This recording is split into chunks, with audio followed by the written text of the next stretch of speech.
My sister sternly announced, "We no longer need you here. Please leave the place where you work from home. You're just living off us," with a tone that signaled she was done discussing it. My parents joined in, singing the same tune in unison, "Get out. We're tired of you and your dog always being in the way." "If that's how you feel, I'll just do what I want," I replied, my mind already plotting my next steps. "Let me introduce myself. I'm Lisa, a 41-year-old single woman working as a freelance web designer. I can do my job from anywhere thanks to the internet and my home setup. I have my own space to work in, and I enjoy the freedom of managing my own time." Despite loving my job, my life was disrupted 5 years ago when my parents suddenly decided to visit me without notice. As soon as they walked into my house, they began to look around and soon started a conversation that hinted at major changes ahead. "This house is quite spacious, Lisa," my mother observed, looking around. "It almost seems like we could live here too." "And there's even a spare room," my father added. "It seems a waste for Lisa to live in such a big house all by herself." Without asking me, my parents had made up their minds in their typical manner. They seemed to think moving in with me was settled without even considering what I might want. I had never planned to live with them, and I made my position very clear. "Hold on a moment, I have no desire to live with you," I said, puzzled by their assumption. "What are you even suggesting?" My father's face flushed red with anger as he sharply retorted, "You've taken over this house, claiming it was from your Uncle Michael, and you're trying to claim it as your own. There's a limit to how low you can go." I tried to set the record straight. I didn't take it over. I had a proper discussion with Uncle Michael, and he willingly transferred it to me, I explained. Despite my protests, my parents had already decided to move in. They insisted, "Our old house is falling apart, and it's no longer suitable for us to live there." Given that my mother didn't work and my father's income wasn't enough to cover major repairs, they saw no other option but to move into the house I had inherited from my Uncle Michael. Faced with their difficult situation, I couldn't just leave them homeless, so I reluctantly agreed to let them move in. Once they settled in, however, they didn't hesitate to make sarcastic remarks. "Hey Lisa, you're already in your 40s, aren't you? Don't you have any plans of getting married?" They would taunt, always pointing out my single status. I find great satisfaction in my work and am truly content with my life. Yet the people around me often express concerns about my relationship prospects. They suggest that I should follow in my sister's footsteps, who has taken a different path in life. Contrary to their expectations, my sister's married life has faced its own challenges. Nevertheless, I remain unfazed, reassuring them that I'm perfectly fine with how things are. It was during one such discussion that my mother, who had been eavesdropping, decided to butt in. "Hey, don't speak ill of your sister like that. Unlike you, she's married and even has a stable job at a company," she interrupted. Defending my own choices, I replied, "I might not be married, but I am doing a respectable job too." My mother wasn't convinced and continued her criticisms. "You're always just messing around on your computer. You're probably making money through some shady means, aren't you?" she accused.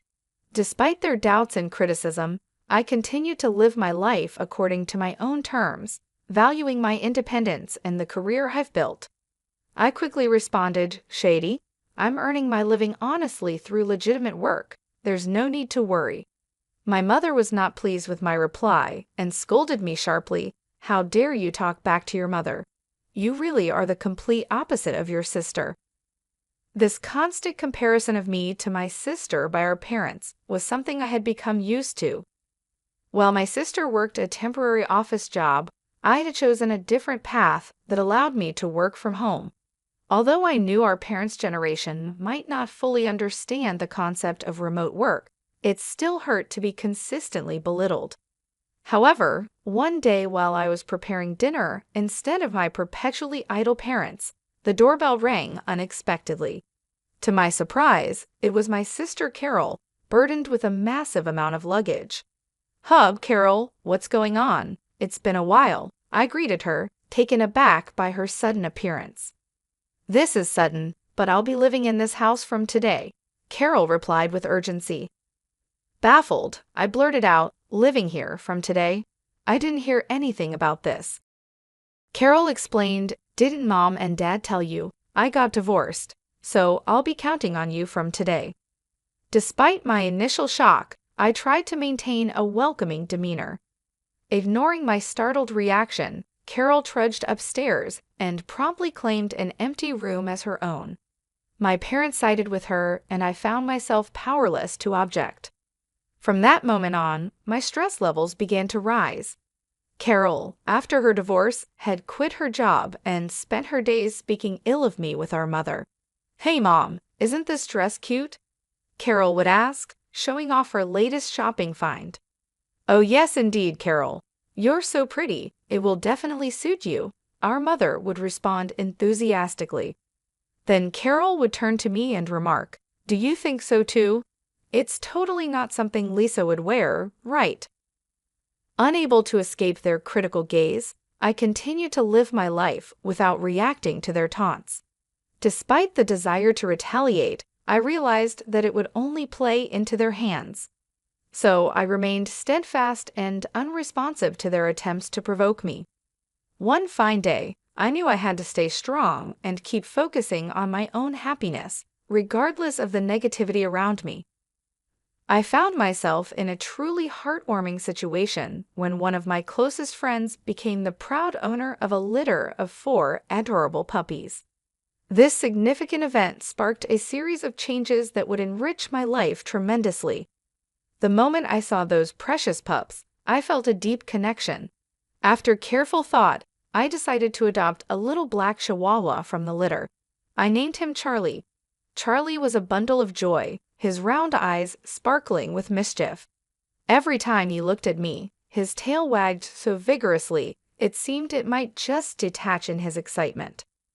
I had always dreamed of owning a Chihuahua since I was a child, and finally having Charlie by my side brought immense happiness into my life. This was particularly true because I often worked from home, and Charlie's companionship provided a much-needed relief from the loneliness of my remote work days. "From today onwards, you're Charlie, okay?" "Woof," I declared to him, solidifying our bond. Caught up in my excitement, I didn't discuss my decision to bring Charlie home with my family. After all, it was my house, and I was fully responsible for all the expenses related to Charlie's care and well-being. I saw no reason for them to object. However, as soon as I introduced Charlie to my family, my parents and my sister Carol began voicing their concerns. They expressed their displeasure, upset that they hadn't been informed about my intention to get a dog. Some even mentioned their dislike for the potential odors that dogs could bring into a home. My parents and Carol were quite vocal in their disapproval, I recalled. "Hey, we didn't hear anything about you getting a dog," they protested. "Dogs smell, don't they? I hate odors," someone added. "Lisa, how could you just bring a dog home without consulting us?" They continued to scold me. Despite their complaints, I stood my ground and firmly defended my decision. It's my house, and I decided that Charlie and I needed each other. "His presence here is a source of joy, not a cause for complaints," I asserted. I was prepared to show them that Charlie's presence was a blessing, hoping they would soon see him as I did. I explained to them that Charlie wasn't some random street dog, he was a gift from a friend.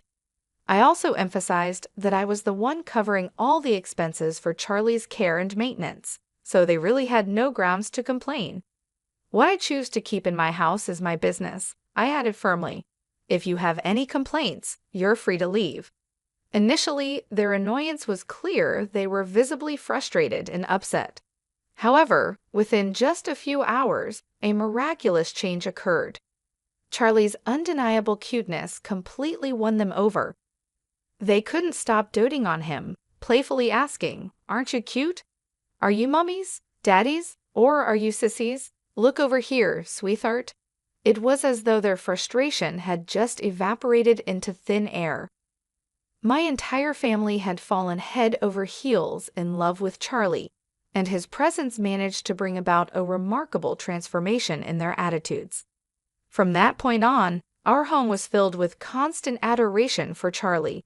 Thanks to him, the previous hostility directed towards me began to fade, and I was able to enjoy relatively calm and harmonious days with my family. However, as life tends to go, a disruptive event occurred one day that broke the peace we had come to enjoy. While I was out running an errand, I received an urgent call from my sister, Carol. She sounded agitated and demanded, "Come back home now." Startled by her urgent shout, I asked her what had happened. She unleashed her frustration over the phone, shouting back, "It's not what happened. It's what Charlie did. He did his business on my clothes. What if they smell?" I tried to calm her down, saying, "Oh, just wash them quickly and they'll be fine. And isn't it your fault for leaving your clothes all over the floor?" Carol retorted, "What? It's my fault? It's your poor training that's to blame." I sighed, realizing that this was just a minor hiccup. "Enough, Carol. Charlie is still a puppy, you know. If you take him out for a walk, he won't do his business at home. You said you were excited to walk Charlie today, didn't you? Did you actually take him?" I had originally planned to take Charlie for a walk later in the day, but I didn't realize this decision would trigger a series of events that would throw my family into chaos. The core issue was that I hadn't fully trained Charlie, our beloved dog, and the consequences of this oversight were about to unravel. When I returned home, I walked into a home filled with tension. My sister Carol, clearly furious, confronted me immediately. Her anger was evident, and it was clear she had already briefed our parents about the mishap, as they too glared at me, standing amid Carol's now soiled clothes scattered across the floor. Carol, distraught, threw the soiled garments at me in a fit of frustration. "I'm going to charge you for the cleaning costs," she declared angrily. "Why should I pay?" I retorted. "It's because you didn't take him for a walk and left your clothes all over the floor." My parents quickly joined in, urging me to take responsibility. "Lisa, shouldn't you at least apologize to Carol?" they suggested. "All of this happened because of that Charlie you brought home." As the accusations continued, I couldn't help but defend Charlie. "Can't we give Charlie some slack? Puppies are like babies. They make mistakes sometimes." But my family seemed determined to blame me and Charlie. "This situation only happened because of this stupid dog," my sister snapped again. "Lisa, you made the right choice by not getting married if you became a mother. I doubt you'd raise a decent child." Her comments grew harsher, and my frustration mounted. "How dare you say something like that?" I exclaimed. "If you had taken him for walks properly and kept the house tidy, none of this would have happened." Finally, my sister reached her limit. She pointed at me and declared, "I can't take this anymore." The situation had escalated beyond simple pet mishaps to personal attacks, revealing deeper family tensions. Despite the hostility, I knew it was essential to remain calm and address each issue thoughtfully, prioritizing Charlie's training and our family's need for better communication and understanding. "I don't need you or this dumb dog. Get out of this house." The words struck me like a ton of bricks. "What?" I stammered in disbelief. "Didn't you hear me? I said get out. We don't need a home-wrecking freeloader here," my sister continued harshly. Her accusation cut deeply, especially since she knew all too well that I was currently without a job. I was stunned. Who did they think was covering the household expenses? It was me. As I stood there, bewildered by my sister's outrageous claims, even my parents joined in, supporting her view. "That's right, Lisa. Leave this house. Your presence only makes us feel worse," they echoed. I had reached my breaking point. "You're all jinxes. Just get out," they shouted together, their voices echoing off the walls. "That's it. I've reached my limit," I finally burst out. "If this is how it's going to be, just wait." With that declaration, I decided to take control of the situation. I quickly packed my belongings and left the house with Charlie wrapped in a towel. As I walked away, thoughts of revenge flickered through my mind, but I knew this saga was far from over. A few days later, as expected, my sister reached out to me in a panic. "Lisa, help! What happened to the house all of a sudden?" she asked, her voice filled with anxiety and desperation. Curious about this new twist in our ongoing family drama, I inquired, "What happened? Why do we suddenly have to leave?" "We were told to leave by the end of this month," she replied, her voice trembling with stress. The realization hit me hard, and I couldn't help but wonder if this was the universe's way of teaching my family a lesson about compassion and understanding. "Ah, so what's the problem here? Why do we suddenly have to leave?" Carol's voice quivered as she struggled to grasp the situation. "I've made the decision to sell the house," I told her firmly. I stated calmly, and Carol froze, disbelief clear in her trembling voice. "What do you mean you've decided to sell it? You don't have the authority," she stammered. "A month ago, the house officially became mine, a fact I had kept to myself until now," I explained. "Yes, I received the house from Uncle Michael, and the title is in my name," I revealed, causing Carol to react with shock. "You're kidding, right?" Her skepticism was evident. "Even if the title was transferred to you by Uncle Michael, you can't just sell it like that," she argued. "I understand your concern," I reassured her, "but right after you told me to leave, I consulted with Uncle Michael. He made it clear that the house is mine now, Lisa. He told me to do what I want and suggested I get away from the family as soon as possible." Carol was taken aback, struggling to process this unexpected revelation. "What? No way," she muttered. As our conversation continued, I suspected my parents might be listening in through the phone's speaker. Soon enough, they began to voice their objections. "Hey, Lisa, cut it out. We have no other place to live if we leave the house," they interjected, trying to appeal to my sense of family loyalty. "That's right, Lisa. It's unthinkable to do this to your own family. If you're a good daughter, show some respect to your parents," they added. With a quiet but firm tone, I responded, "Respect?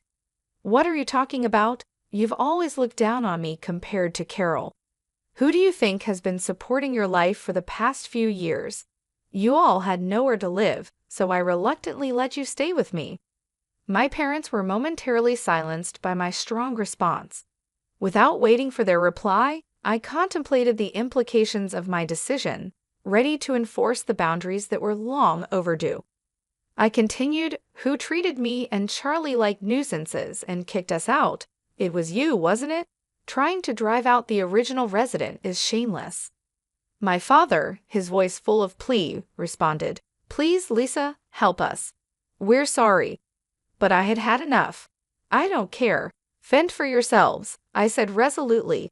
With that, I abruptly ended the call and blocked all my family members' contacts. Charlie, my loyal canine companion, looked up at me with a worried expression. I held him close and whispered, "I'm sorry, Charlie, for shouting. It's all right now. I will protect you." I felt relieved that I had rescued Charlie from a family that had mistreated him. In the days that followed, I learned that my parents and sister had been forced to leave the house at the last minute despite their desperate attempts to cling to it. My father's meager income and my unemployed mother and sister made it impossible for them to maintain a decent life. Rumors circulated that my sister was constantly pressured by my parents to find a job, and their family relationships deteriorated further each day. While I had no interest in their living conditions, it was clear that their standard of living had plummeted since my departure.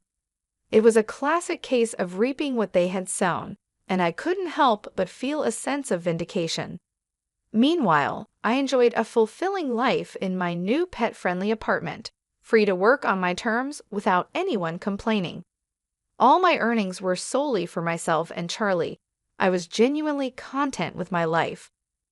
"Charlie, let's go to the dog park today," I said with a smile. Charlie seemed livelier, perhaps because that noisy family was no longer a part of our lives. From that day forward, I was determined to protect Charlie for the rest of our lives and lead a peaceful and happy existence.